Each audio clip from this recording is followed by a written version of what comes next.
Assalamualaikum warahmatullahi wabarakatuh. Saya Marvella Zeta Jivanka dengan NIM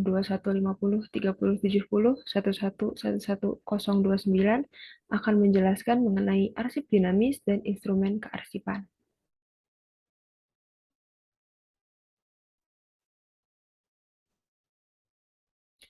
Yang pertama, apa itu arsip dinamis?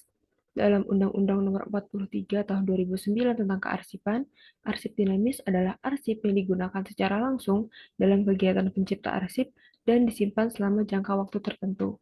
Arsip dinamis merupakan bagian penting dari kegiatan operasional sebuah lembaga, sebab digunakan langsung setiap harinya, baik dalam perencanaan, pelaksanaan, maupun pengendalian kegiatan operasional.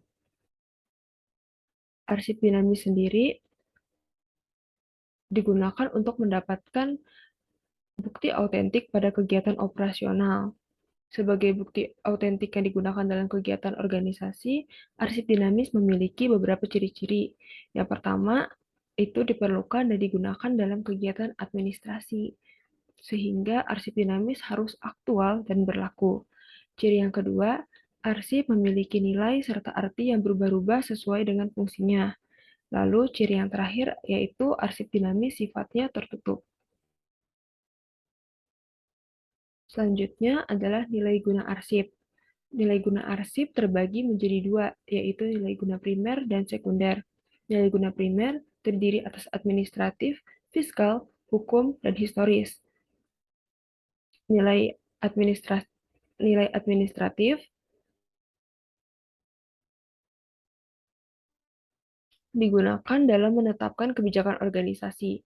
Nilai guna fiskal berkaitan dengan keuangan organisasi. Nilai guna hukum berkaitan dengan kegunaan kepentingan hukum, dan nilai guna historis lebih memandang sisi historis sebuah dokumen. Lalu, pada nilai sekunder, seringkali digunakan sebagai bahan bukti dan pertanggungjawaban sosial sebab kegunaannya didasarkan pada kepentingan umum. Dalam nilai guna sekunder terbagi menjadi dua nilai guna, yaitu kebuktian dan informasional. Lalu selanjutnya adalah instrumen kearsipan.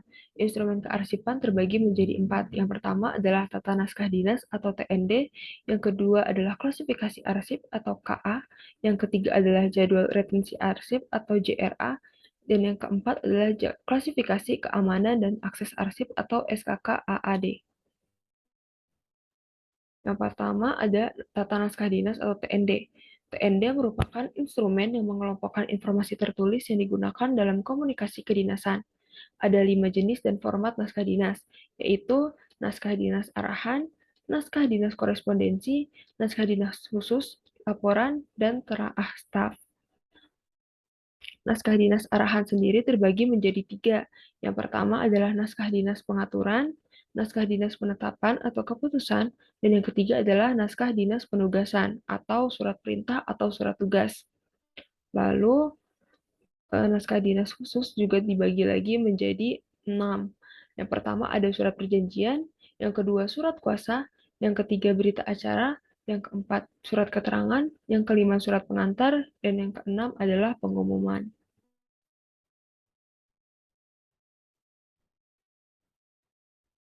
Sebelum berlanjut ke klasifikasi arsip, yang diperlukan dalam pembuatan naskah dinas yang pertama adalah ketelitian. Hal ini sangat dibutuhkan sebab ketelitian mencerminkan ketelitian dan kecermatan dari pembuat naskah dinas.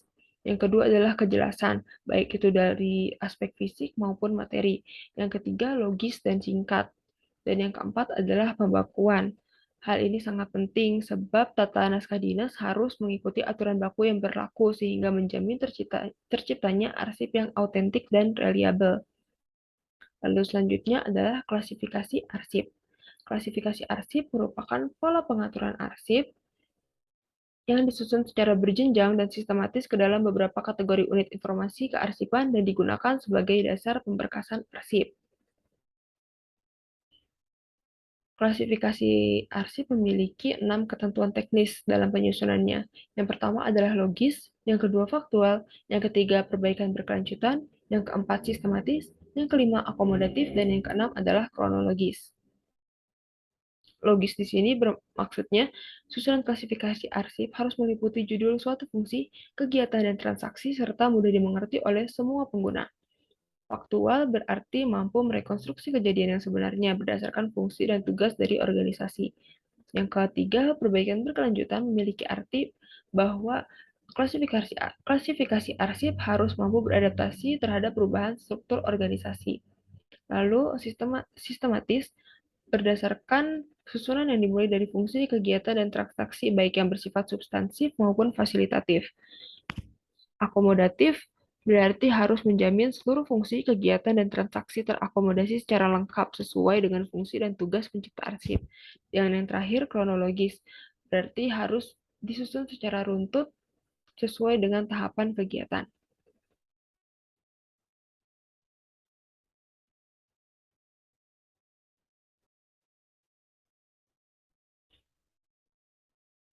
Klasifikasi arsip sendiri memiliki 5 fungsi. Yang pertama adalah dasar pemberkasan.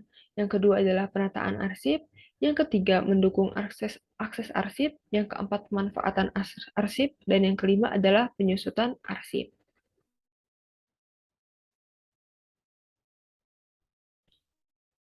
Kita masuk ke instrumen yang ketiga, yaitu jadwal retensi arsip atau JRA.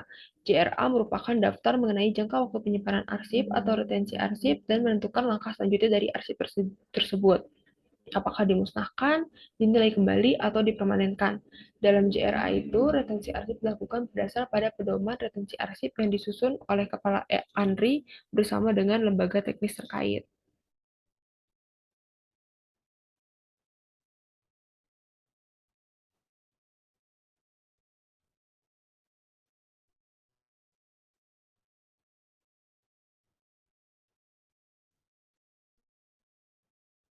Nah, kenapa sih kita harus menggunakan JRA? Yang pertama, arsip dinamis itu kan tidak abadi, jadi tidak perlu kita tumpuk atau simpan terus-menerus. Jadi kalau misalnya ada arsip yang sudah tidak terpakai lagi, bisa kita musnahkan. Lalu yang kedua itu untuk mengefisiensi tempat atau penyimpanan, karena arsip yang menumpuk itu pasti akan memakan banyak tempat atau penyimpanan. Yang ketiga, memudahkan kegiatan penilaian dan pemilahan arsip dinamis pada saat penyusutan, sehingga tidak tercampur dengan arsip-arsip yang sudah tidak terpakai lagi.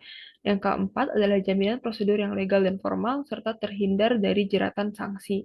Dan yang kelima adalah penyelamatan dini arsip yang memiliki nilai guna sekunder atau kesejarahan.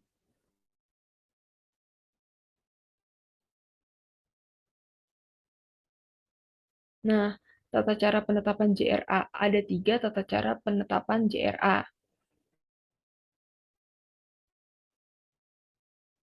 Tahapan pertama dalam tata cara penetapan JRA yaitu penyusunan rancangan JRA. Yang kedua, permohonan persetujuan atau pertimbangan JRA. Dan yang ketiga adalah pengesahan JRA.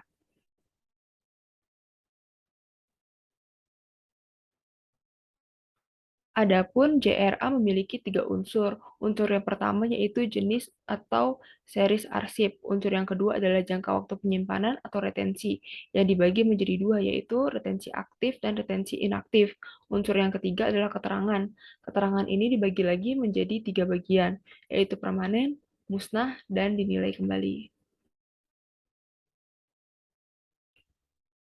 Selanjutnya kita masuk ke instrumen yang keempat dan yang terakhir, yaitu klasifikasi keamanan dan akses arsip atau SKK-AAD. SKK-AAD merupakan pengategorian dan pengaturan ketersediaan arsip dinamis yang bertujuan untuk mempermudah penemuan dan pemanfaatan arsip, serta memenuhi kepentingan dalam kegiatan operasional lembaga. SKK-AAD memiliki prinsip untuk membatasi akses arsip dinamis untuk menghindari dan meminimalisir penyalahgunaan arsip oleh pihak-pihak yang tidak bertanggung jawab. SKKAD memiliki 5 tahapan. Yang pertama adalah penentuan klasifikasi keamanan dan hak akses. Yang kedua, yaitu pencantuman klasifikasi keamanan dan hak akses pada kolom daftar. Yang ketiga, pencantuman dasar pertimbangan kategori klasifikasi arsip. Yang keempat, menentukan unit pengolah. Dan yang kelima adalah pengesahan SKKAD. Pada tahap pertama, yaitu penentuan klasifikasi keamanan dan hak akses, pada tahap ini kita perlu melakukan analisis fungsi dan memperhatikan aspek analisis resiko.